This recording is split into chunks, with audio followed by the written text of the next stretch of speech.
नमस्ते, मैं हूं रविंद्र गौतम और आप देख रहे हैं ब्लंटली स्पीकिंग। कोरोना की महामारी चल रही है लगातार। शायद ही ऐसा कोई दिन हो जब किसी को कहीं आसपास से, अपने मित्रों से, अपने रिश्तेदारों से, अपने जानने वालों के ऐसे कोई फोन ना आते हों जिसमें या तो उनको मदद की आवश्यकता है या कोई दुख भरी खबर सुनाते हों कि हमने फला को खो दिया। ये जो दूसरी लहर आई है, ये पिछली वाली लहर से ज्यादा भयानक साबित हो रही है और ये दिखाई भी दे रही है। पिछली बार तो हम ये कह रहे थे कि फलाने देश से देखो हम बहुत अच्छा कर रहे हैं, वहां तो मौत का तांडव हो रहा है, और इस बार यहां पे भी यही हाल है, मौत का तांडव हो रहा है। शब्दों का इस्तेमाल हो सकता है कुछ लोगों को लिए लगता हो कि डराने वाला है, निगेटिविटी वाली बात है। बहुत सारे लोग कहते हैं कि पॉजिटिव बात करिए, पॉजिटिव बात करिए। बट कोई भी व्यक्ति ऐसे निगेटिव एनवायरनमेंट में, नकारात्मक पर्यावरण में कैसे पॉजिटिव हो सकता है?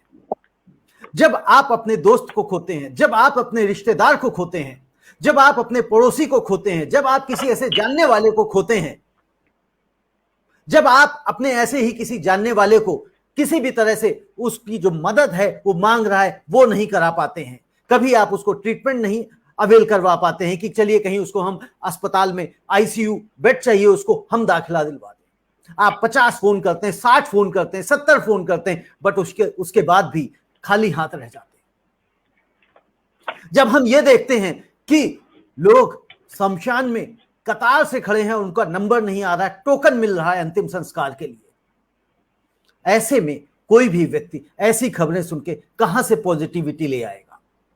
जब आप ये देखते हैं कि नदियों में शव बहाए जा रहे हैं, उनकी चित्र देखते हैं, ये देखते हैं कि किस तरह से कुत्ते, चील, गिद्ध उन शवों को नोच रहे हैं, वो देख के कौन कहां से पॉजिटिविटी ले आएगा? कौन कहां से सेलिब्रेशन ऑफ पॉजिटिविटी की बात करेगा? यह सिर्फ एक ही व्यक्ति कर सकता है जिसको हर हाल में, हर क्षेत्र में, हर वक्त, हर जगह सिर्फ और सिर्फ उत्सव दिखाई देता है। एक आम इंसान तो नहीं कर सकता। चलिए हम इस चर्चा को आगे बढ़ाते हुए हम सभी अपने जो पैनलिस्ट हैं उनका स्वागत करना चाहेंगे। हमारे साथ जुड़ रहे हैं डॉक्टर अंशुमान। डॉक्टर अंशुमान, आपका बहुत बहुत स्वागत है, और वीरेंद्र गोयल जी, आपका भी बहुत बहुत स्वागत है। डॉक्टर अंशुमान, हम आगे चलें उससे पहले मैं कुछ आपको आंकड़े दिखाना चाहता हूं, बताना चाहता हूं, उसको मैं आपसे समझना भी चाहूंगा कि आखिर ये किस तरह से हो रहा है। अगर हम अपने यहां, अपने देश में देखें कि हमारे देश में कि कितने आंकड़े हैं, कितने लोग पॉजिटिव हैं, और हमारे अगल बगल देशों में कितने लोग पॉजिटिव हैं, ये भी हमें देखना पड़ेगा। हम कई बार वर्ल्ड से तुलना करते हैं, विदेशों से तुलना करते हैं। अगर हम अपने भारत देश की सिर्फ और सिर्फ एशिया से तुलना करें तो हम कहां पाते हैं, यह भी हमें देखना पड़ेगा। अगर हम एशिया में देखें, पिछले 24 घंटे के आंकड़ों की बात करता हूं, पिछले 24 घंटे के आंकड़े मैं आपको दिखाना चाहता हूं। मैं अपनी टीम को बोलूंगा कि उन आंकड़ों को दिखाएं स्क्रीन के ऊपर। अगर एशिया में देखें आप पिछले 24 घंटे में, तो 4,32,364 लोग संक्रमित हुए हैं पूरे एशिया में, जिसमें तकरीबन 58-59 कंट्री शामिल हैं, यानी कि 58 से 59 देश शामिल हैं। उसमें 4,32,364 लोग संक्रमित हुए हैं। और इंडिया की अगर बात करें, उन्हीं 4,32,000 के बदले में इंडिया में, भारत में 3,43,288 लोग संक्रमित हुए हैं। एक तरफ 58-59 देश हैं और एक तरफ हमारा अकेला भारत देश है। हाँ, आबादी की भी बात हो सकती है, लेकिन फिर भी हमें इन देशों के हिसाब से भी देखना पड़ेगा। डेथ की बात करूं, अगर मौतों की बात करूं, एशिया में 5,520 मौतें हुई हैं पिछले 24 घंटे में, जबकि भारत में अगर हम ये देखें तो 3,999, यानी कि लगभग 4,000 मौत हुई है। ये आंकड़ा हमें सिर्फ और सिर्फ एशिया से हम कंपेयर कर रहे हैं, तब हम ये देख रहे हैं। अब यदि हम आजकल जो वैक्सीन की बात चल रही है कि वैक्सीन नहीं मिल रही है, वैक्सीन की शॉर्टेज हो रही है, कई बार यह कहा गया कि हमने विश्व में सबसे ज्यादा वैक्सीन लगा दी, हमने ये रिकॉर्ड बना लिया। मैं उस रिकॉर्ड के ऊपर भी जाना चाहता हूं। अगर हम अमेरिका से तुलना करते हैं, यूएसए से तुलना करते हैं, तो आप देखें अमेरिका में जो लोगों को दोनों डोज की मैं बात कर रहा हूं, एक डोज की बात नहीं कर रहा हूं, यानी कि जो फुली वैक्सीनेटेड हैं, जिनको दोनों डोज लग चुकी हैं, उनकी अगर हम बात करेंगे तो भारत में 4,05,00,000 लोगों को वैक्सीन की दोनों डोजेस मिली हैं, जबकि यही संख्या अमेरिका में 11.9 करोड़ है। जनसंख्या अमेरिका की 33 करोड़ है और हमारे देश की 138 करोड़ है। यानी कि अगर हम आबादी का कुल प्रतिशत देखें तो अमेरिका में तकरीबन 36.3% यानी कि 36.3%, 1/3 आबादी को दोनों डोजेस मिल चुकी हैं और भारत में यह आंकड़ा 3% को छू रहा है। तो ऐसी स्थिति में जब हम वैक्सीन की लड़ाई की बात करते हैं कि वैक्सीन कैसे मिलेगी, जो रोज चर्चा का विषय बना हुआ है, कभी कोई राज्य कह देता है कि हमारे यहां वैक्सीन शॉर्ट है, कभी कोई सेंटर बंद हो जाता है, कभी हम देखते हैं कि लोग 300-300 400 लोग लाइन लगा के खड़े रहते हैं और जब उनका नंबर आता है तो पता लगता है कि वैक्सीन नहीं है। अभी इन्हीं सब चीजों को देखते हुए हमारी भारत सरकार ने वैक्सीन की जो दूसरी डोज लेने के बीच, पहली और दूसरी डोज के बीच में जो गैप था, उस गैप को बढ़ा दिया है। कहा गया है कि ये एक ग्लोबल प्रोटोकॉल है और ये वैज्ञानिकों ने तय किया हुआ है, तो उसको उन्होंने अपनाया है। अब सवाल लोगों के मन में ये आता है, ये जो टाइम पीरियड बढ़ाया गया है, वैक्सीन की शॉर्टेज के कारण बढ़ाया गया है, और अगर ऐसी कोई रिसर्च थी तो इस रिसर्च को पहले ही क्यों नहीं लागू कर दिया गया था, पहले समय क्यों कम रखा गया था, और जब वैक्सीन शॉर्टेज की बात चल रही है तो ये बढ़ा दिया गया है। डॉक्टर अंशुमान, क्या आपको लगता है कि वैक्सीन की कमी के चलते सरकार ने अपना गोल पोस्ट बदला है? जी रविंद्र जी, पहले तो मैं आपको बताऊं कि जो आंकड़े आप दिखा रहे हैं और जो आपका दिखाने का तरीका है, वैज्ञानिक तरीका यही है। आमतौर पे आप देखते होंगे नंबर्स फिगर में दिखाए जाते थे, जबकि एपिडेमियोलॉजी में, महामारी में प्रतिशत की बात होती है। मतलब कि हिंदुस्तान के कितने प्रतिशत आबादी को डोज लग गई, हमें इससे मतलब है, ना कि मतलब है कितने लाख को लगी। ताकि हर्ड इम्यूनिटी अचीव करने में हमें परसेंटेज ही काम करेगा, नंबर ऑफ पेशेंट काम या नंबर ऑफ पॉपुलेशन काम नहीं करेगा। जो आपका सवाल है कि क्या वैक्सीन की कमी के कारण इसको बढ़ाया गया, ये तो सरकार को ही पता होगा कि बढ़ाने के पीछे वजह क्या है। कोविशील्ड, क्योंकि ऑक्सफोर्ड यूनिवर्सिटी के कोलैबोरेशन से ये टेक्निक आई थी, इंडिया में मैन्युफैक्चरिंग हुई थी। उन्होंने जब पहले उन्होंने भी रखा जो हिंदुस्तान में था कि 4 हफ्ते गैप के बाद दूसरी डोज लगनी है, जिसको बूस्टर डोज कहते हैं।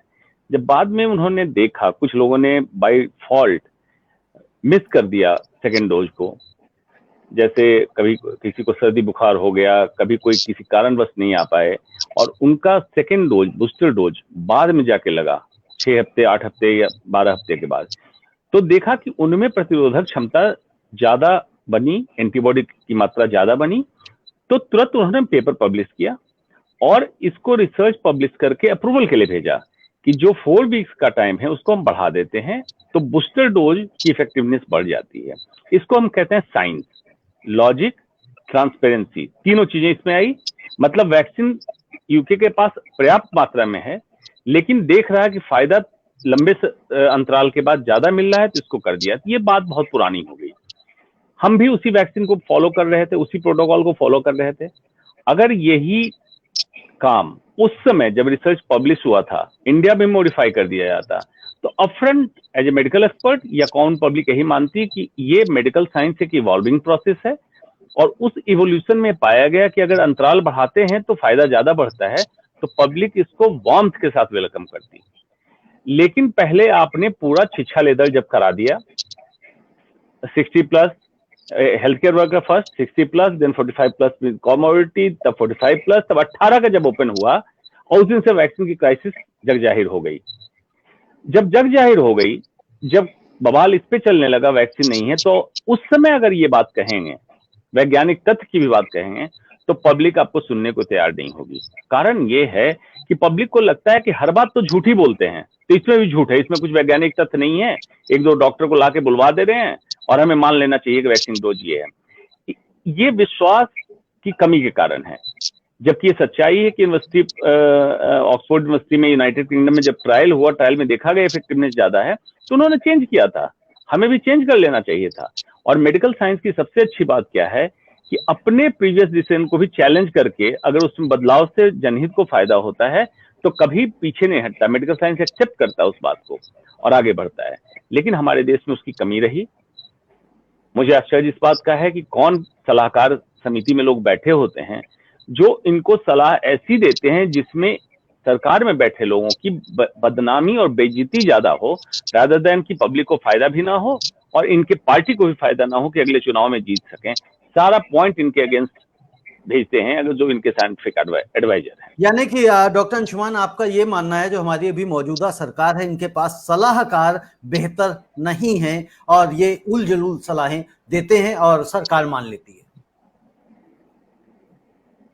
बिल्कुल उन सलाहकार को मैं नहीं जानता हूं, लेकिन अगर ऐसा हो रहा है तो मैं तो यही मानूंगा क्योंकि सरकार में बैठे लोग डॉक्टर नहीं हैं, उनके टीम में जरूर सलाहकार होंगे और स्वास्थ्य मंत्री तो हमारे डॉक्टर भी हैं।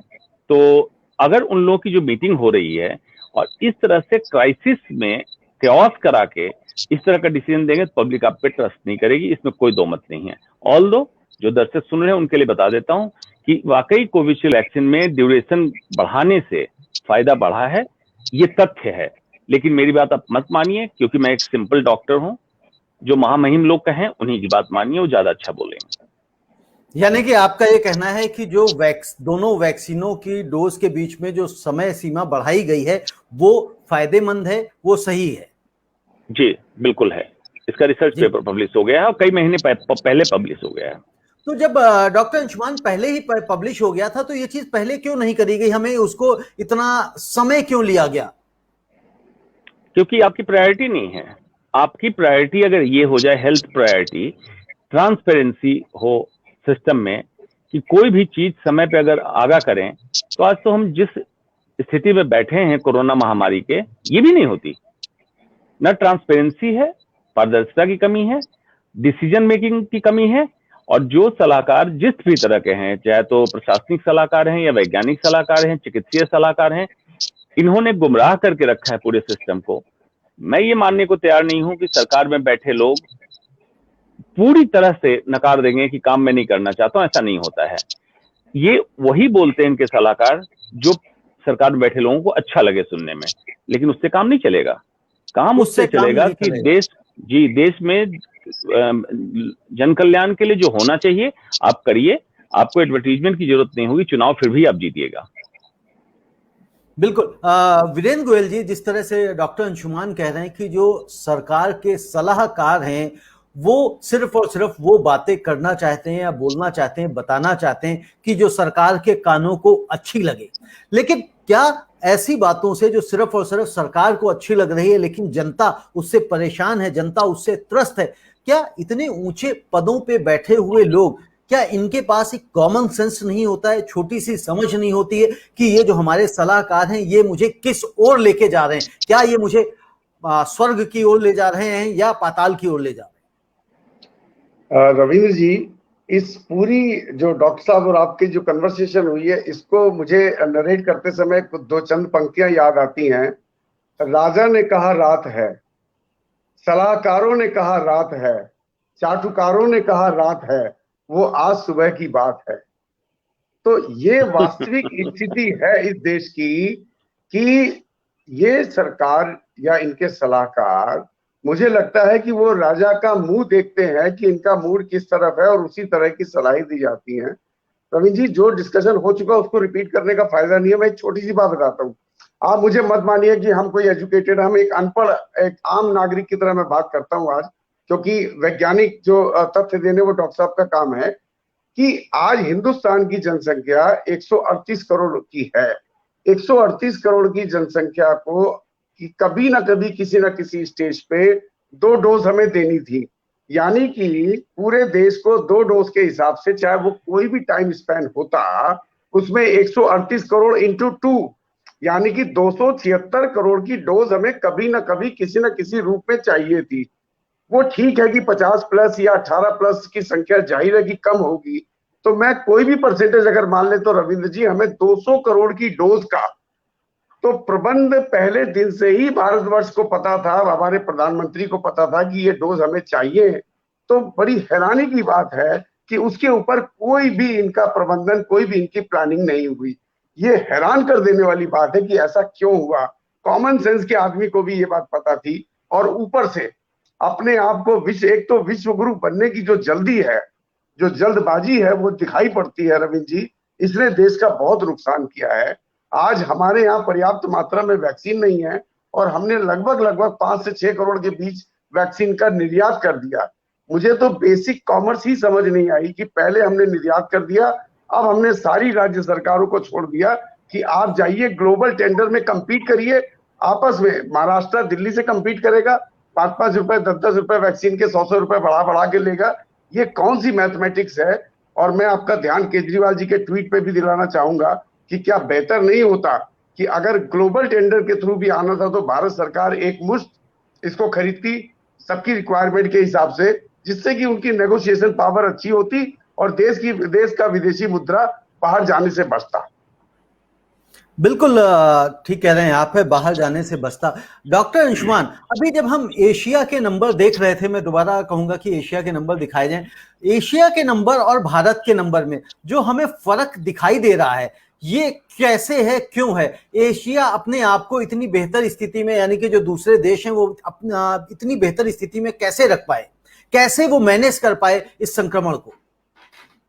जी रविंद्र जी, ये बहुत जरूरी है कंपेयर करना। जब हम कहते हैं अमेरिका से कंपेयर करते हैं, यूके से कंपेयर करते हैं, और कुछ लोग इस तरह की बेबुनियाद बातें कहते हैं कि जब अमेरिका और इटली और स्पेन जैसी जगह कुछ नहीं कर पाया तो हम हिंदुस्तान क्या है। ये एक्सक्यूज नहीं होता है। कारण क्या है कि हम अमेरिका में रहने नहीं गए थे, वोटिंग हम अमेरिका करने नहीं गए थे, हमने हिंदुस्तान में वोटिंग की थी। तो हमारी उम्मीद भारत में अलग अलग जो भी सरकारी तंत्र हैं, सरकारी तंत्र 3 चीजों का मिश्रण होता है, चुने हुए लेजिस्लेचर, एग्जीक्यूटिव और जुडिशियरी, उनसे है। हमारी उम्मीद अमेरिका वालों से नहीं है। तो कंपेयर हर समय करना चाहिए अपने डेमोग्राफी से। साउथ ईस्ट एशियन रीजन जो है, जिसमें आसपास के जितने आप कंट्री का नाम ले, बांग्लादेश, बर्मा, भूटान, ये वो, इनसे कंपेयर करना है। भूटान का प्राइम मिनिस्टर एक डॉक्टर है।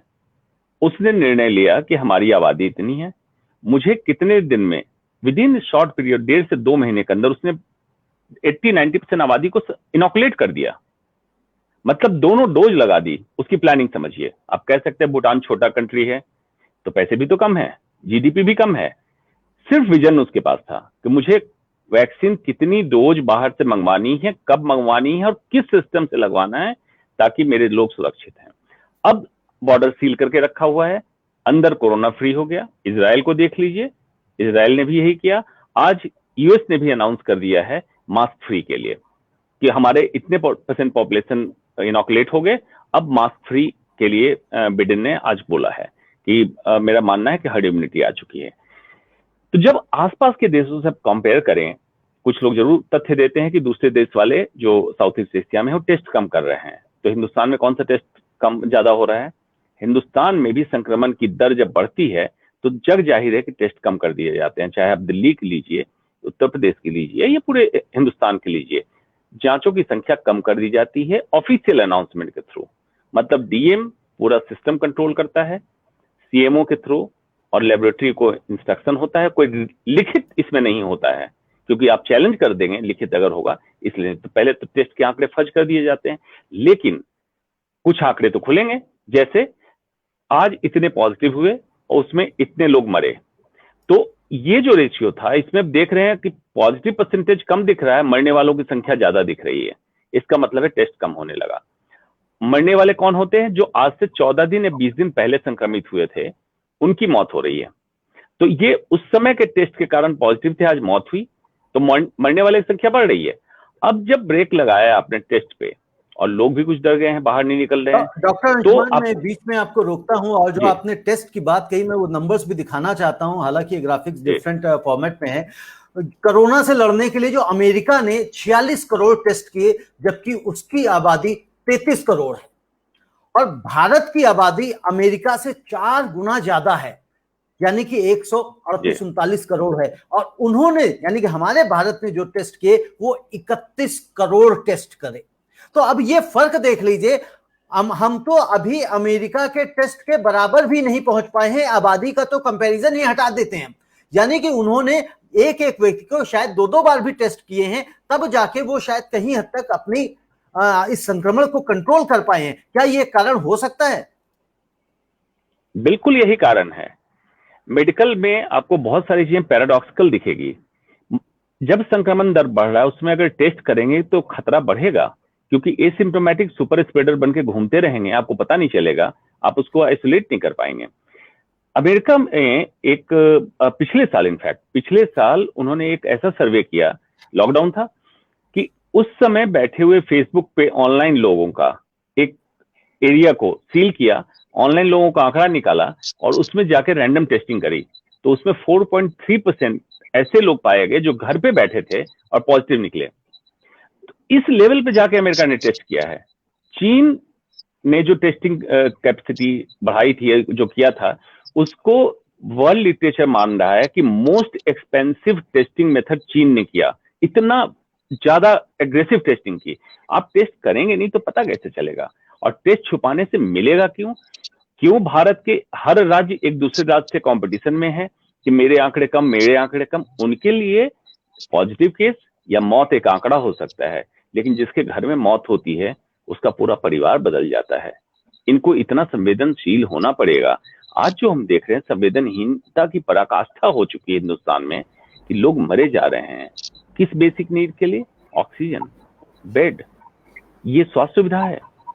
आपके पास पूरा इनफ बफर टाइम मिला था, 1-1.25 साल का, आप चाहे कुछ भी लगा सकते थे। बात क्यों मैं कह रहा हूं कि अब जब क्राइसिस हुई तो हफ्ते दिन के अंदर ऑक्सीजन प्लांट कैसे लग गया, कैसे ऑक्सीजन सरप्लस सप्लाई हो गई। तो जो तैयारी हफ्ते दिन में हो सकती थी वो 1 साल नहीं किया आपने। बहुत सारे पैसे एडवर्टीजमेंट पे खर्च कर दिए, उन पैसे को सही इस्तेमाल कर सकते थे। वैक्सीन की जहां तक बात आपने कही, उसको मैं कंप्लीट कर देता हूं। जब आपके पास पता है 2 कंपनी थी प्रोडक्शन की, स्पुतनिक वी ने आपको अक्टूबर के महीने में ऑफर किया था रसिया से कि मेरा वैक्सीन ले लो, नहीं लिया। अब जब लिया है तो आज पहली डोज हैदराबाद में लगी है, आज लगी है पहली डोज, अब उसको प्रोसेस में लाया जाएगा। आज भी सुधरने का समय है। क्या आपको चाहिए? लगभग हमारे पास 90 करोड़ की आबादी ऐसी है जो अभी तक के ट्रायल के हिसाब से जिनको वैक्सीन लगना है, 2 डोज लगना है, तो 180 करोड़ डोज की हमें जरूरत है। अभी आने वाले समय में और डोज की जरूरत बढ़ेगी। तो 2 कंपनी आपकी अपनी, एक स्पुतनिक वी, उसके बाद भी लगता है कि अभी डिमांड जितनी है उतनी पूरी नहीं हुई है, तो मॉडर्ना, फाइजर, जॉनसन जॉनसन, ये ओपन है। सेंट्रल गवर्नमेंट प्रोक्योर करे 1 रेट पे, और 1 rate 1 vaccine 1 country 1 policy system से सारे स्टेट गवर्नमेंट को दे। ये जो इतना हैफजर्ड फॉर्मूला भी लगा दिया है, ये सिंपली ये हुआ किस तरह से वैक्सीनेशन प्रोसेस को डिले करें। उसका मेजर खामियाजा क्या होगा? बहुत टेक्निकल बात बता रहा हूं। जितना लंबा वैक्सीनेशन प्रोसेस को ड्राइव को चलाएंगे, वायरस उतना म्यूटेट होता रहेगा, उतना उसको समय मिलेगा बॉडी टू बॉडी म्यूटेट करने की, और वैक्सीनेटेड बॉडी में जाएगा तो इम्यून एस्केप मैकेनिज्म देखता है कि कैसे मैं प्रतिरोधक क्षमता से बच जाऊं, और उससे जब निकला हुआ वायरस दूसरे को इन्फेक्ट करेगा तो वो ज्यादा खतरनाक होगा। हो सकता है अगर वैक्सीनेशन प्रोसेस को जो आज कर रहे हैं 17 लाख 18 लाख पर डे, तो इसमें 90 करोड़ की आबादी करते करते लगभग 3 साल लग जाएंगे। 3 साल तो छोड़ दीजिए, मैं कह रहा हूं 1 साल के बाद ही अगर इतना म्यूटेशन हो गया तो वैक्सीन नाकारगर भी हो जाएगी। तो बहुत बड़ा नुकसान होने जा रहा है। आज भी मौका है, चेत जाएं। आज ही मौका है, चेत जाएं।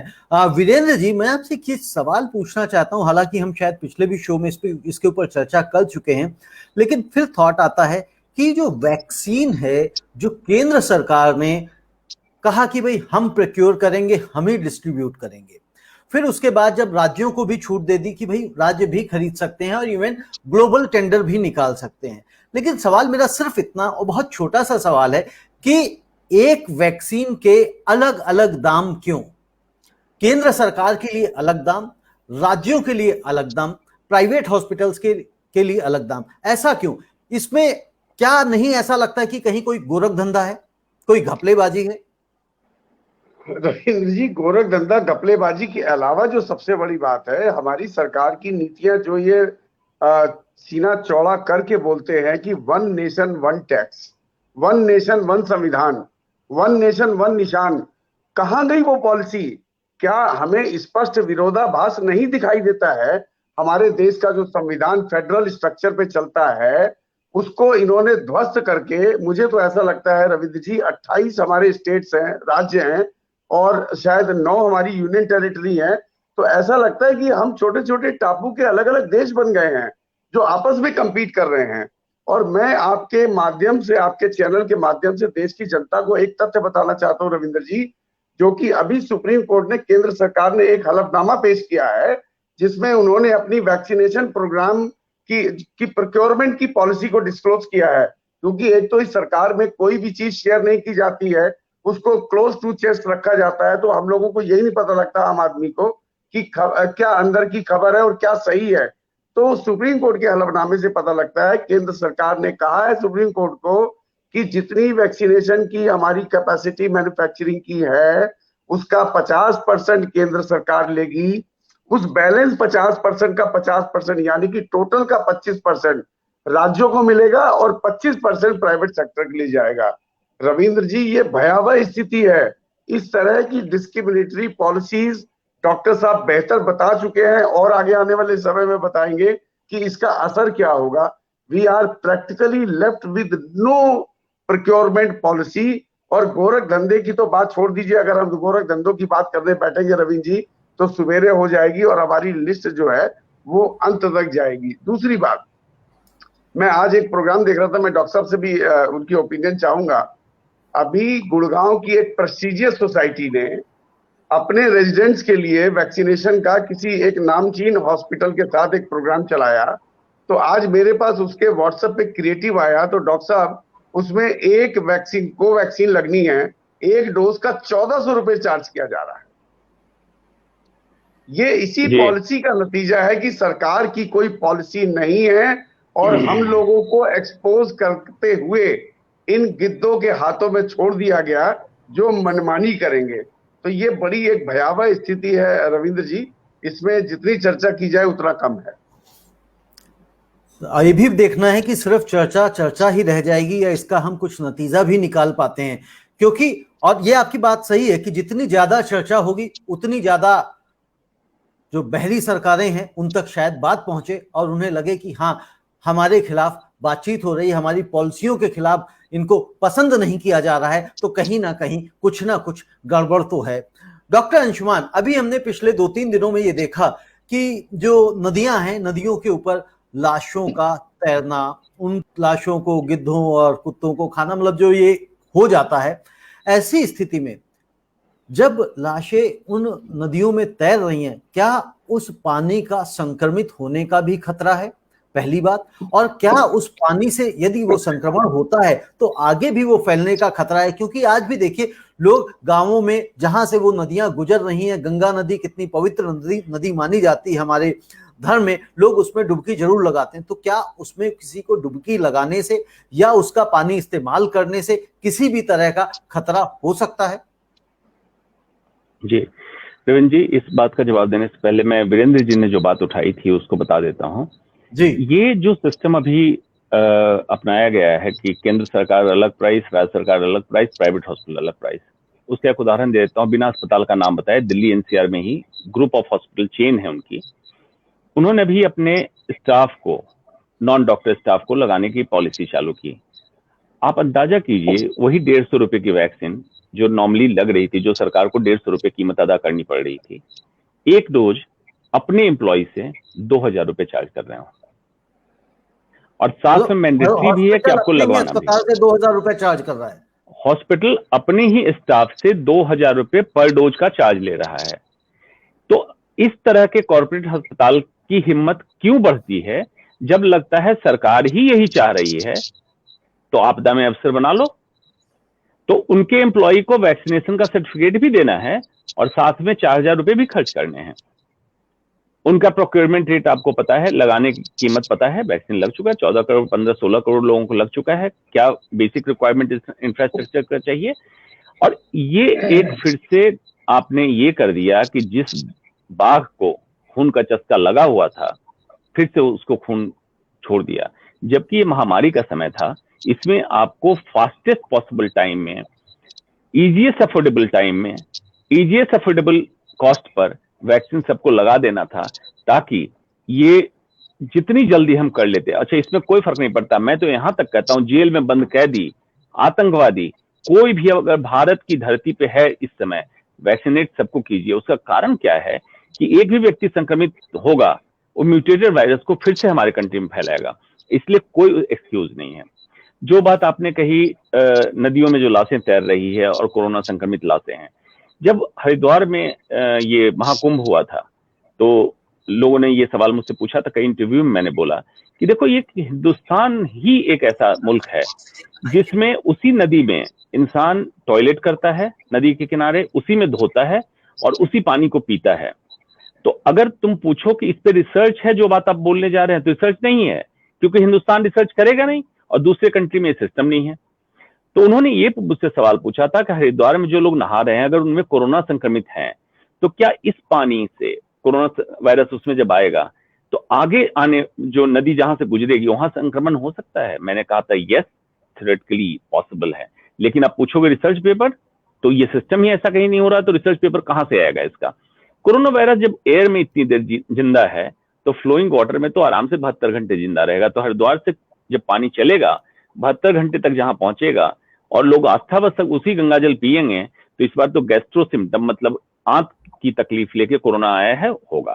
सेम अप्लाई होता है इस पे जो डेड बॉडी गई है। एक तो कोरोना वायरस, दूसरा डेड बॉडी जब म्यूटिलेट होती है, जब सड़ती है, तो उसमें जितने चेंजेस होते हैं, जितने टॉक्सिन्स निकलते हैं, जितनी गंदगियां निकलती है, वो भी उसी पानी में जाएगी। वो बाद में पानी के फॉर्म में जिस सॉइल में जाएगी ये गंदगियां सारी, उस सॉइल के को कंटामिनेट करके और वायुमंडल, वातावरण, हवा, इन सबको कंटामिनेट करके क्या विभत्स रूप लेगी, इसका आकलन करना बड़ा ही मुश्किल है। मतलब महामारी के ऊपर डबल महामारी है ये। जी, महामारी के ऊपर डबल महामारी है। अभी ये सारी चीजें चली रही हैं, एक ब्लैक फंगस की भी बात चल रही है। ये ब्लैक फंगस है क्या और किस तरह से और कितना हानिकारक है ये? जी, जनरल जो डॉक्टर्स हैं उनके लिए एक नई सी बात आ गई है। मैं कैंसर एक्सपर्ट हूं, हम लोगों के यहाँ ये काफी कॉमन चीज होती है। ब्लैक फंगस, जिसको टेक्निकली हम कहते हैं म्यूकर माइकोसिस या हिंदी में कहें काला फफूंद। जो लोग देखते होंगे नमी वाले डैम्प दीवारों पे काला काला एक फफूंद लगा रहता है, वो अलग ग्रुप है। उसी तरह से एक फंगस होता है जिसको म्यूकर माइकोसिस कहते हैं। ये क्यों हुआ? कैंसर पेशेंट में होता था, HIV के पेशेंट में होता था, जो लोग इम्यूनोसप्रेसिव मेडिसिन ले रहे हैं या डायबिटीज के रोगी हैं और उनका इम्यून सिस्टम काफी कमजोर पड़ा है, उसमें फंगस ग्रो कर जाता है। इसको कहते हैं अपॉर्चुनिस्टिक इन्फेक्शन। मतलब ये फंगस भी आपदा में अवसर वाला फंगस है कि अगर आपका इम्यून सिस्टम गड़बड़ हुआ तो ये ग्रो कर जाएगा। आमतौर पर हमारे वातावरण में ही इसके स्पोर्स घूमते हैं। स्पोर्स बोलते हैं छोटे छोटे दाने समान जो नंगी आंखों से ना दिखे। तो ये कैंसर पेशेंट में कॉमनली होता था जिनका इम्यूनिटी डाउन होता। तो हम लोग प्रिवेंटिव मतलब रोकने के लिए एंटीफंगल दवा भी देते थे और कभी हो जाए तो उसका इलाज भी करते थे। अब कोरोना के समय क्या हुआ, आपने देखा होगा एलोपैथिक प्रिस्क्रिप्शन सबके व्हाट्सएप पे घूम रहा था और किसी को सस्पेक्ट भी हो या पॉजिटिव आ जाए तो अपने आप से वो लोग दवा शुरू करते थे। उसमें एक दवा थी मेड्रोल, जो स्टेरॉइड है। स्टेरॉइड का एक्सेसिव इस्तेमाल हुआ और फिर जब मरीज आईसीयू में भर्ती हुआ उसमें भी एक्सेसिव इस्तेमाल हुआ। जब मरीज ठीक हो गया कोविड से तो ये स्पोर्स, फंगल स्पोर अंदर आए और ये आमतौर पे नाक के रास्ते स्पोर्स अंदर पहुंच जाते हैं और पैरानेजल साइनस, नाक के बगल में जो जगह होती है उसको साइनस बोलते हैं, जिसमें इन्फेक्शन होने के बाद साइनसाइटिस बोलते हैं, वहां पहुंच के जबड़े की हड्डी में सड़न कराने लगा। तो कई डॉक्टर हमारे पास उस मरीज को इसलिए भेजे, उनको लगा कहीं कैंसर हो गया क्या, काला काला सा निकल रहा है नाक से, लाल पानी काला पानी का निकलना और जबड़े की हड्डी सड़ी हुई है। मेरे पास इसलिए भेजा सर लगता है कैंसर है। बायोप्सी करी, म्यूकर माइकोसिस आया। जब जबड़ा गल जाए तो उसका इलाज सर्जरी से होता है, निकालना पड़ता है, फिर एंटीफंगल ट्रीटमेंट देना पड़ता है। लेकिन इसको हम रोक सकते हैं। जो दर्शक सुन रहे हैं, कोविड का इलाज अगर आपका हुआ है, अगर स्टेरॉइड चला है और किसी भी कारण इम्यून सिस्टम आपका वीक है, मतलब कैंसर हो पहले से, डायबिटीज हो, ऐसे लोगों को कैसे रोकना है? आपको प्रिवेंशन में क्या क्या करना है? कोविड से रिकवरी के बाद भी मास्क लगाएं, क्योंकि ये फंगल का स्पोर नाक के रास्ते जाता है। सुबह के समय घर की खिड़की दरवाजे सारे खोल दें ताकि धूप आ सके, वेंटिलेट हो सके। ये फंगस घरों में जहां नमी की जगह है वहां पनपता है। अगर गार्डन में घूमने जा रहे हैं तो मास्क लगा के जाएं। खास करके ऐसी जगह गार्डन में न घूमें जहां केले के पेड़ हो या दरख्त हो, जहां नमी ज्यादा रहती हो, वहां पे इसके स्पोर्स ज्यादा पाए जाते हैं। तो ये अगर प्रिकॉशन लें तो ब्लैक फंगस आपको नहीं पकड़ेगा। और अगर किसी कारण पकड़ लिया तो कैसे पहचानेंगे? अगर नाक से लाल या काला पानी निकलने लगे, नाक के बगल में आंख के नीचे दर्द हो, आंख में खुजली हो, आंख में लालीपन हो, कोई साइनसाइटिस की तकलीफ मतलब सर्दी बरकरार रहे, नाक में दर्द हो, नाक के बगल में दर्द हो, तो समझ लीजिए कि आपको काला फंगस, ब्लैक फंगस जिसको कहते हैं काला फफूंद, इन्फेक्ट कर चुका है। आप डॉक्टर को मिलिए। इस स्टेज तक हम लोग दवाओं से ही ठीक कर देते हैं, मतलब एंटी फंगल मेडिसिन देते हैं, ये खत्म हो जाता है। अगर ये इग्नोर हो गया तो ये चला जाएगा एडवांस स्टेज में, तब जबड़े की हड्डी सड़ जाती है या कभी कभी ब्रेन में भी पहुंच जाता है। उस कंडीशन में हमें सर्जरी करके इसको पूरे एरिया को, जो एरिया सड़ गया है उसको निकालना पड़ता है, और उसके बाद एंटी फंगल की जो टैबलेट और इंजेक्शन आते हैं, 2 तरह की दवा आती है, उसको देना पड़ता है। जी डॉक्टर अंशुमान, जिस तरह से अब कोरोना हम देख रहे हैं कि शहर को छोड़ के, मतलब शहर को छोड़ के नहीं, शहर से गांवों तक भी पहुंच गया है। तो जब गांवों में पहुंच गया है, शहर में ही इलाज नहीं मिल रहा है, यहीं ट्रीटमेंट नहीं मिल पा रहा है, यहीं सुविधाएं नहीं है, और गांवों में तो हम सब जानते हैं कि वहां स्वास्थ्य की क्या सुविधाएं हैं। तो ऐसी स्थिति में आप आने वाले समय में क्या हालात देखते हैं? इससे निपटना क्या आसान रहेगा या हमें बहुत ज्यादा घबराने, परेशान, डरने वाली बात नहीं है? रविंद्र जी, डर के भी कुछ नहीं कर लेंगे। स्वास्थ्य व्यवस्था की हालत जो है गांव में आपको पता है। हम यही कह सकते हैं कि ईश्वर उनकी रक्षा करे, क्योंकि तंत्र से तो कोई उम्मीद लग नहीं रही है। मेरी उम्मीद जरूर थी, मैं बहुत आशावादी इंसान हूं, कि पिछले साल जब कोरोना आया था तो इंडिया के हेल्थ केयर सिस्टम को एक्सपोज कर दिया था। तो मेरी उम्मीद ये थी कि इस बार के बजट सेशन में जेन्युइनली किया गया है, लेकिन जेन्युइन नहीं है, जेन्युइनली बहुत प्रायोरिटी, हेल्थ को प्रायोरिटी दी जाएगी और गांव तक के स्तर में स्वास्थ्य व्यवस्थाओं को सुदृढ़ कर दिया जाएगा। लेकिन ऐसा हुआ नहीं। अगर पीएचसी पे सिंपल पैरास्टामोल की गोली, ऑक्सीजन की फैसिलिटी, टेम्परेचर चार्टिंग, एक डॉक्टर, कुछ पैरामेडिकल स्टाफ अगर पहुंच जाते तो ये स्थिति कुछ और होती। उसके ऊपर होता है सीएचसी, कम्युनिटी हेल्थ सेंटर, उसके ऊपर होता है टर्शरी सेंटर। अगर सारे को सुदृढ़ कर लेते, जो कि ऐसा नहीं है, अनडूएबल है, तो बहुत कुछ बदल गया होता। लेकिन आपकी कमी की वजह से, लैक ऑफ गुड गवर्नेंस की वजह से प्राइवेट कॉर्पोरेट हॉस्पिटल को मौका मिलता है और अनाप शनाप बिल बनता है, फिर कोर्ट को इंटरफेयर करना पड़ता है। ये डराने वाली स्थिति है। और बार बार मैं अपने इसमें यही कहता हूं कि जिस देश में कॉर्पोरेट हॉस्पिटल की संख्या और पुलिस चौकी की संख्या बढ़ने लगे तो देश विफल हो रहा है, इसको मानिए। इसका मतलब क्या है? पहले, देश प्रिवेंशन पे, किसी बीमारी की रोकथाम पे काम नहीं कर रहा है। दूसरा, सरकारी संस्थान अस्पताल के मौजूद नहीं है, इसलिए कॉर्पोरेट हॉस्पिटल बढ़ रहे हैं। और crime because of education and unemployment बढ़ रहा है, इसलिए पुलिस चौकी बढ़ रही है। इस पे गौर करे तब मैं मानूंगा गुड गवर्नेंस। आज जो हो रहा है वो है राम भरोसे हिंदू होटल, गॉड गवर्नेंस है। तो भगवान ही को अगर गवर्नेंस चलाना है तो चुनाव की प्रक्रिया बंद कर दें, सबको भगवान के भरोसे छोड़ दें। गुड गवर्नेंस की जरूरत नहीं है। अगर मेरी बात सुनिएगा तो good governance versus God governance में दर्शक कंपेयर कर लें, आपको क्या चाहिए, आपको आंसर मिल जाएगा। डॉक्टर अंशुमान, ब्लैक फंगस से जुड़ा कुछ क्वेश्चंस आए हैं, दो तीन, कि क्या ये पोस्ट कोविड के बाद फैलता है, यानी कि पोस्ट कोविड फैलता है, और ऑक्सीजन क्या इसके लिए जिम्मेदार है, और इसके साथ साथ कि इसके सिम्टम्स क्या होते हैं, लोगों को कैसे पता लगे, और क्या ये कॉन्टेजियस है क्या? जी, पोस्ट कोविड के बाद जिनमें खास करके स्टेरॉइड चला है उनमें ज्यादा होता है। प्रिवेंशन का तरीका मैंने बता दिया, लक्षण आपको बता दिए। नाक से लाल या काला रंग का पानी निकलना, नजला जिसको कहते हैं, लेकिन उसमें कुछ काला स्पोर्ट्स मिक्स होगा या लाल पानी मिक्स होगा। नाक में या नाक के बगल में या आंखों में दर्द का होना, हेडेक होना, या नाक के बगल के स्किन में कलर चेंजेस, मतलब लाल हो जाए, सूजन आ जाए, ये सारे लक्षण ब्लैक फंगस है। अगर इससे एडवांस हो जाएगा तो दांतों में दर्द, ऊपर के जबड़े के दांत में, नीचे के जबड़े के दांत में दर्द, या दांत का गिर जाना, ये भी ब्लैक फंगस की निशानी है।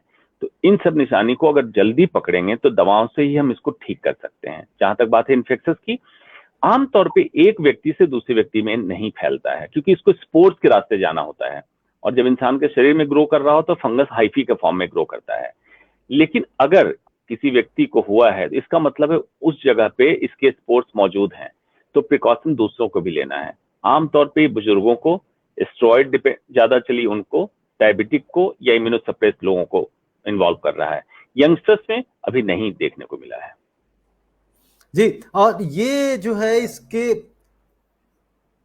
प्रिकॉशंस क्या लिए जा सकते हैं जिससे ये ना फैले, किसी को ना हो, और अगर हो गया है तो इसका कोई घरेलू इलाज उपचार भी है क्या, या सिर्फ मेडिकल साइंस में ही है इसका ट्रीटमेंट? ये इसमें ना हो, इसके लिए सबसे पहला काम, ओवर द काउंटर मेडिसिन ना खाएं। मतलब आपके पास प्रिंटेड प्रिस्क्रिप्शन आ जाता है, अब जाके दवा स्टेरॉइड किसी भी डोज में आप ले लेते हैं, ना लें। किसी डॉक्टर की सलाह में लें कि आपकी तकलीफ के हिसाब से, या तो सीटी स्कैन कराते हैं या कोई भी जो भी जांच होती है कोरोना के लिए, तो किस डोज पे स्टेरॉइड आपको चलना है और आपकी बाकी कंडीशन कैसी है, डायबिटीज और इन सब की, उसके हिसाब से डॉक्टर के प्रिस्क्रिप्शन के साथ आप दवा लें। मतलब स्टेरॉइड सब में जरूरी नहीं है और ना लें। दूसरा, प्रिवेंशन की जहां तक बात है मैंने बता दी। तीसरा, आपने पूछा कोई और इलाज, अभी तक और कोई इलाज नहीं है इसका एस्टेब्लिश, एक्सेप्ट एंटी फंगल जो मॉडर्न मेडिसिन में हमारे पास उपलब्ध है, दवा और एडवांस स्टेज में सर्जरी, यही दो इलाज उपलब्ध है। जी वीरेंद्र जी, बस एक लास्ट ये मैं इससे जुड़ा हुआ पूछता हूँ, फिर आपको पूछने का मौका देता हूँ। ये ब्लैक फंगस ही कितनी तेजी से फैलता है? ब्लैक फंगस को कम से कम डेवलप होने में 3 हफ्ते से 4 हफ्ते का समय लगता है। मतलब आप कोरोना से रिकवर हुए और किसी भी ऐसी जगह गए जहां इसका स्पोर्ट्स है, स्पोर्ट्स नाक के अंदर चला गया, अगर इम्यूनिटी आपकी कमजोर हुई तो ये ग्रो करने लगता है। ग्रो करने से मतलब आप समझ लीजिए स्पोर्ट्स इसका बीज है, अब बीज से ये पौधा बनने लगा। साधारण भाषा में समझा रहा हूँ, फंगस आप समझ लीजिए जैसे कॉटन वूल की तरह, आप इमेजिन कीजिए कि रुई हो, उस तरह से हाइफी पतले पतले रुई के धागे के जैसा अंदर ग्रो करने लगता है, और लक्षण आने में लगभग 3 से 4 हफ्ते का समय ले लेता है। तो ये पीरियड आपके लिए क्रूशियल है। रिकवरी के बाद 1 से 1.5 महीने आपके लिए क्रूशियल पीरियड है। उस समय इस तरह का कोई भी लक्षण हो तो आप जरूर डॉक्टर को संपर्क करें। जी वीरेंद्र जी। जी डॉक्टर साहब, मेरा इसी माइक्रोमाइकोसिस से रिलेटेड 2 सवाल हैं।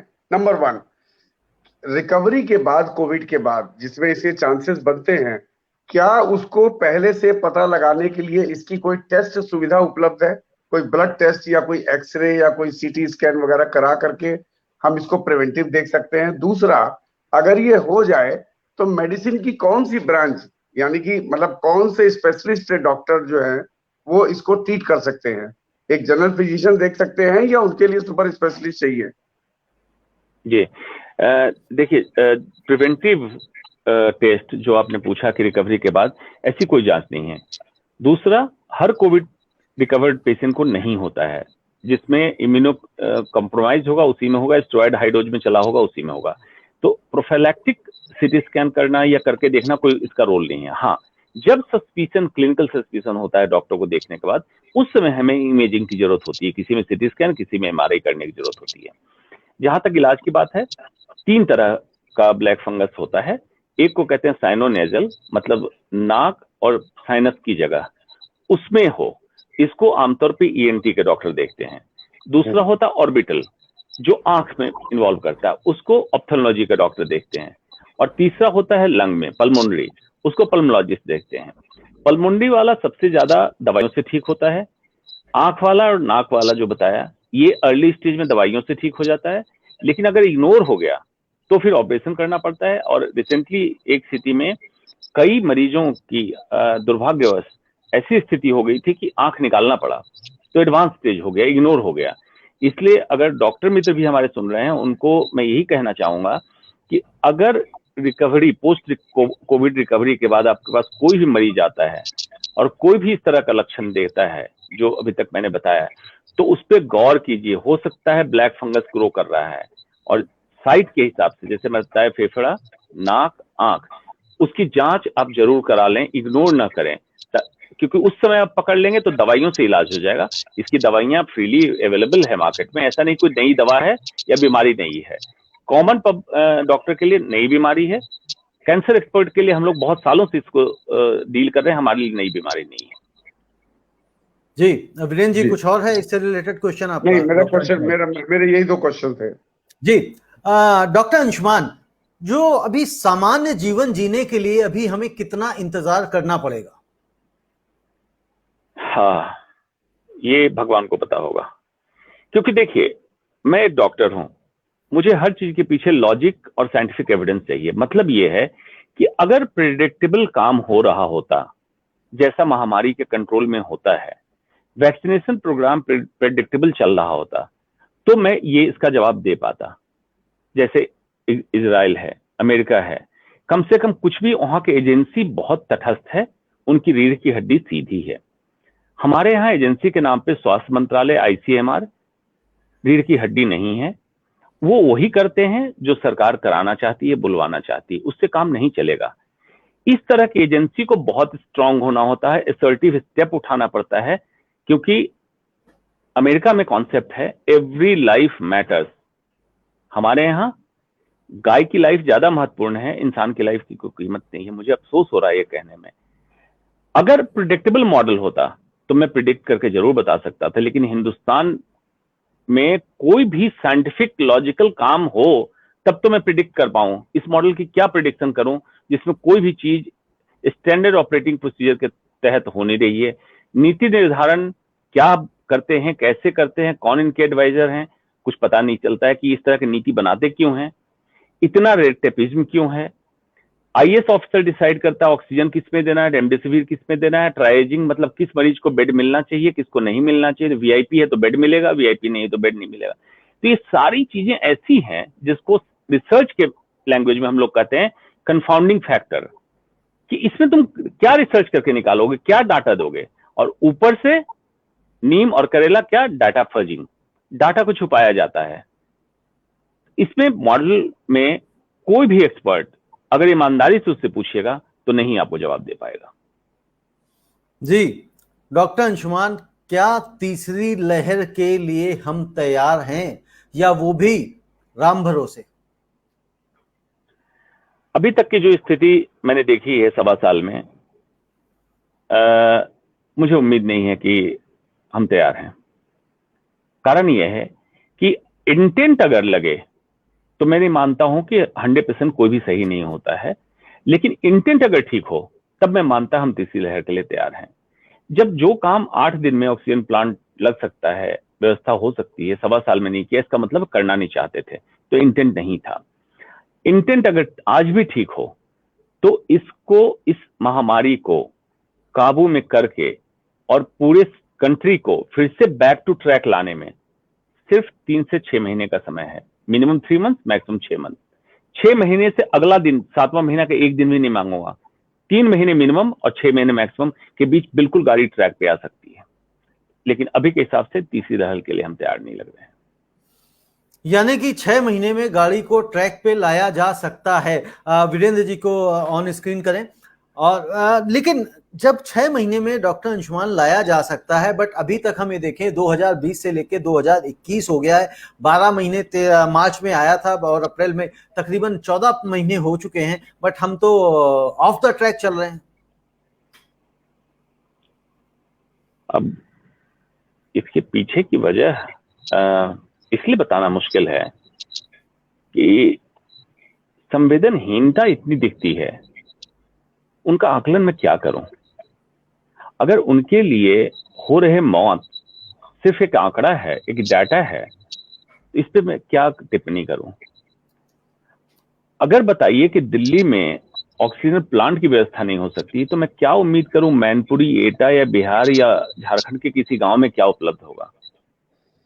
ऐसी स्थिति में एक हेल्पलेसनेस के अलावा मुझे कुछ भी नहीं दिख रहा है कि क्या होगा।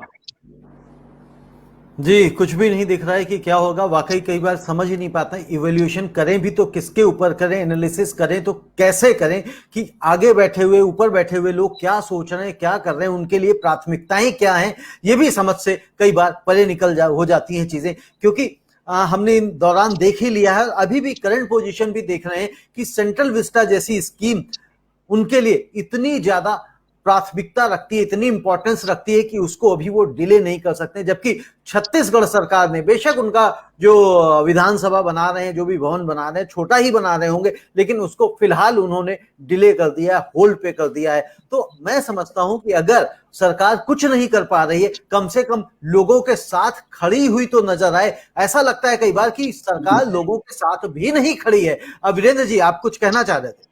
जी, मैं बड़ा सिंपल और स्पष्ट तौर पे कहना चाहता हूँ रविंद्र जी कि इस समय जो परिस्थितियां हैं, सरकार की जो प्रायोरिटीज है, उसके लिए एक उपयुक्त वर्ड है मिसप्लेस्ड प्रायोरिटीज। जैसे डॉक्टर साहब ने कहा कि मौतों का जो मंजर जारी है वो सरकार के लिए सिर्फ एक आंकड़ा है।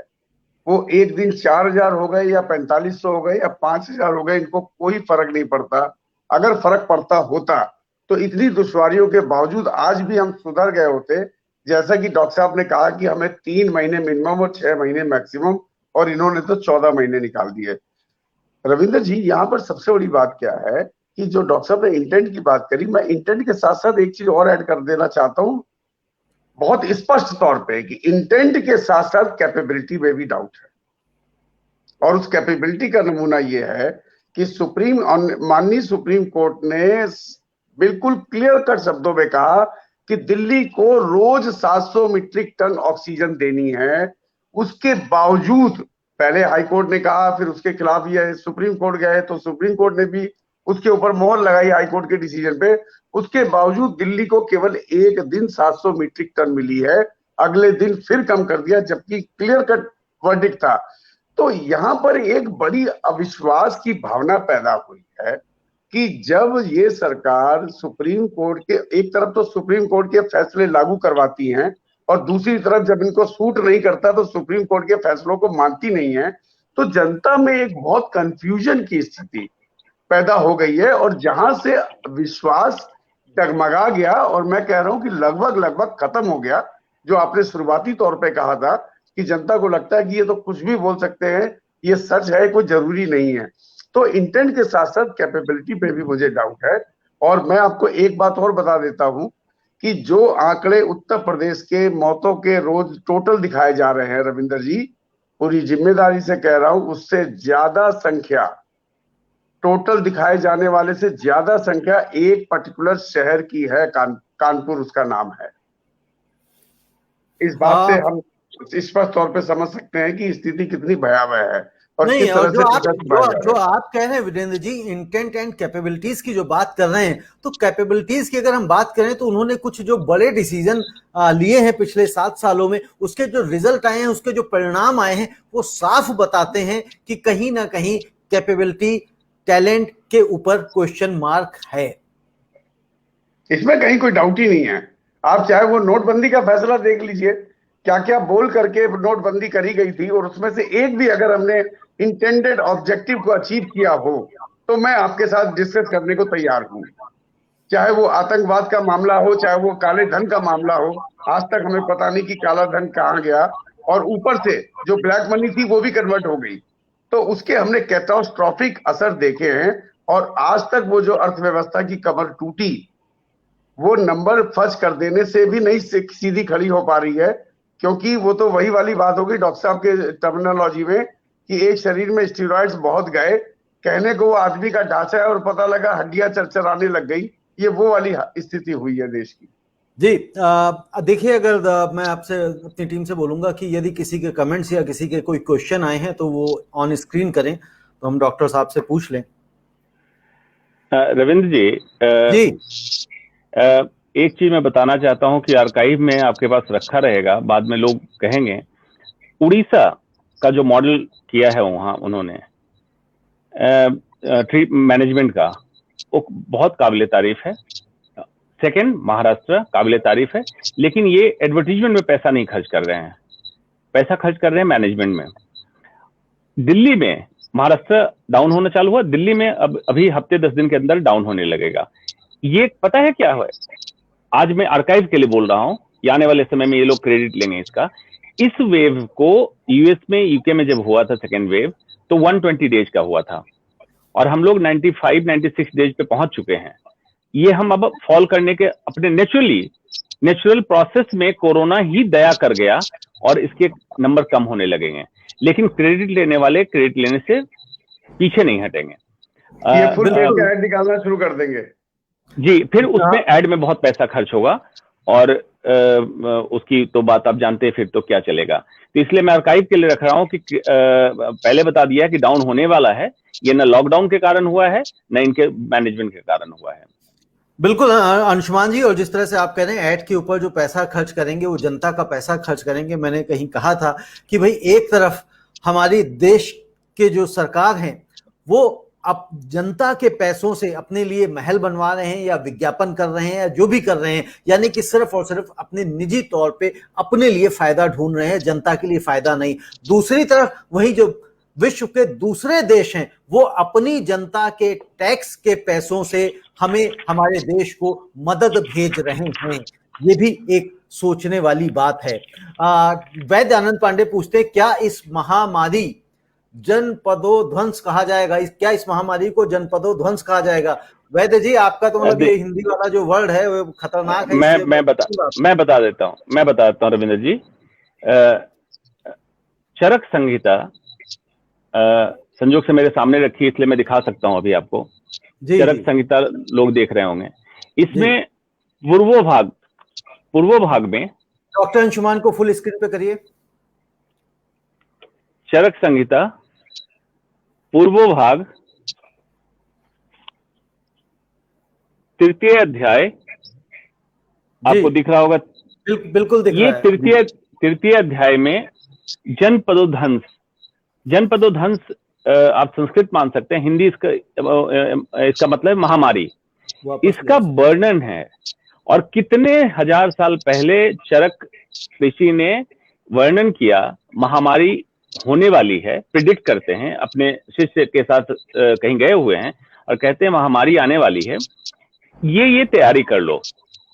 इतने हजारों साल पहले इसका वर्णन है, वो सब लिखा हुआ है, क्या क्या तैयारी करनी है तुम्हें, पानी जलाशय को कैसे बचाना है, इसको कैसे बचाना है, जड़ी बूटी क्या अरेंज करनी है। आप बताइए, सो कॉल्ड हम इवॉल्व्ड स्टेट हो गए, इंडियन एडमिनिस्ट्रेटिव सर्विस काम कर रहा है, गवर्नेंस है, लेजिस्लेचर है, इतने तंत्र हैं, और महामारी के पहले क्या तैयारी करनी चाहिए हमें पता नहीं होता है। जब ग्राफ ऊपर जाता है तब हम उसके पीछे दौड़ते हैं और हर समय हम फेल होते हैं। आग बुझ जाती है अपने आप, हम दमकल लेके खड़े हैं, हम आए तो थे बुझाने, और क्या करें। तो ये ऐसा नहीं है, ये हमारे देश में ऑलरेडी, ये अगर आयुर्वेद की बात माने तो इसको कंट्रोल करने का तरीका था, लेकिन आज एडमिनिस्ट्रेटिव सर्विसेज जब कंट्रोल कर रहा है तो उसका तरीका एक अलग है, जिसके कारण बिल्कुल अर्थव्यवस्था से लेके स्वास्थ्य व्यवस्था गर्त में जा रही है और कोई बचाने वाला नहीं है अभी। जी, कोई बचाने वाला नहीं है। डॉक्टर इनका पूछ रहे हैं, would the third strain affect small children मोर? ये स्पेकुलेट किया जा रहा है कि जिस तरह वायरस म्यूटेशन चल रहा है, स्पाइक प्रोटीन ओवर एक्सप्रेशन होता जा रहा है। अगर स्पाइक प्रोटीन इसी तरह से ओवर एक्सप्रेस होता गया और इम्यून एस्केप मैकेनिज्म अब वायरस के म्यूटेशन में ज्यादा देखा जा रहा है, मतलब धोखेबाज, चकमा देने वाला वायरस हो रहा है, अगर ऐसा हुआ तो बच्चों को भी अफेक्ट करेगा, ज्यादा करेगा। फॉर्चुनेटली बच्चों में इम्यून मॉड्यूलेटरी कैपेसिटी अच्छी होती है। उम्मीद मैं यही करता हूं और ईश्वर से प्रार्थना भी यही करता हूं कि कम से कम लक्षण आके बच्चों में खत्म हो जाए तो ज्यादा अच्छा रहेगा, क्योंकि अभी भी वैक्सीन के लिए कोई ट्रायल इंडिया में ओपन नहीं हुआ बच्चों के लिए, विदेशों में ओपन हो गया है, इनफैक्ट लगना भी चालू हो गया है। डॉक्टर अंशुमान, रेमडेसिविर इंजेक्शन के बाद ये वैक्सीन के नकली होने की भी बातें आने लग गई हैं, इस पे क्या कहना चाहेंगे? डॉक्टर इनका पूछ रही हैं। इस पे बस यही कहना चाहूंगा, हिंदुस्तान में माँ बाप के अलावा हर कुछ नकली मिल सकता है, आप ढूंढ लीजिए। चलिए, आप वीरेंद्र जी को ऑन स्क्रीन करें, शायद कुछ पूछना चाह रहे हैं। नहीं, बिल्कुल आपने सही कहा कि माँ बाप के अलावा सब कुछ नकली है। जी वीरेंद्र जी, आप कुछ डॉक्टर, मेरा एक सवाल और है। अब जैसे स्पुतनिक आज हैदराबाद में लग गई है, तो मैं उम्मीद करता हूं कि शायद दिल्ली जैसे शहर में शायद अगले हफ्ते से आ जाएगी, ऐसा टीवी के माध्यम से प्रचार किया गया है। तो स्पुतनिक के आने में आपको क्या लगता है, वो आम जनता तक अवेलेबल हो जाएगी या वो भी ब्यूरोक्रेसी के कहीं ना कहीं चक्रजाल में फंस जाएगी? नंबर 1। नंबर 2, जो विदेशों में फाइजर और मॉडर्ना की वैक्सीन है, क्या as a common man, as an ordinary Indian citizen मेरे पास इंपोर्ट करने के राइट्स आए हैं? क्या मेरे ख्याल से शायद कुछ ऐसा मुझे कुछ जानकारी मिली है कि उसको इंपोर्ट भी किया जा सकता है अपने पर्सनल यूज के लिए। Is that true? और अगर है तो क्या मॉडर्ना और फाइजर पे जाना चाहिए? स्पुतनिक वी जो अनाउंस किया है इनको लाना ही पड़ेगा, क्योंकि कोविशील्ड कोवैक्सीन की डोजेज इतनी नहीं है उपयुक्त मात्रा में कि सबको लगा सकें। पब्लिक यूज के लिए लाना पड़ेगा। स्पुतनिक वी का प्रोटेक्शन रेट जो बताया कंपनी ने 91.6% है, कोवैक्सीन का 80% है, कोविशील्ड का 72% है। मॉडर्ना और फाइजर दो कंपनी जो है मैसेंजर आरएनए बेस्ड वैक्सीन है। उम्मीद हम ये कर रहे हैं उसका प्रोटेक्शन लेवल काफी लंबे समय तक रहेगा, लेकिन वो तो समय बताएगा, क्योंकि सारे वैक्सीन का ट्रायल रिजल्ट 1 साल बाद एनालाइज होगा। तो मॉडर्ना और फाइजर को मैं तो कब से कह रहा हूं अलाउ कीजिए, जो अफोर्ड कर सकते हैं अफोर्डेबिलिटी के हिसाब से अपना लगाएं, ताकि कोविशील्ड कोवैक्सीन जो अफोर्ड नहीं कर सकते हैं उनको इनॉकुलेट हो और ज्यादा से ज्यादा संख्या में मैक्सिमम लोगों को वैक्सीनेट हो। आज भी स्वदेशी के चक्कर में जो पड़े हुए हैं, ये बिल्कुल बकवास है कि हिंदुस्तान में मेडिकल में इस्तेमाल होने वाली अधिकतम चीजें विदेशी हैं, तो वैक्सीन ही स्वदेशी क्यों? अगर कमी है तो बाहर से ओपन कीजिए। अभी तक मेरी जानकारी में इंडिविजुअल को एक्सपोर्ट करने का राइट नहीं दिया गया है, लेकिन अगर या तो इंडिविजुअल को एक्सपोर्ट करने का राइट दें या गवर्नमेंट प्रोक्योर करके ओपन मार्केट में करा दे, तो लोग आत्मनिर्भर हो ही चुके हैं, अपना वैक्सीन लगवा लेंगे।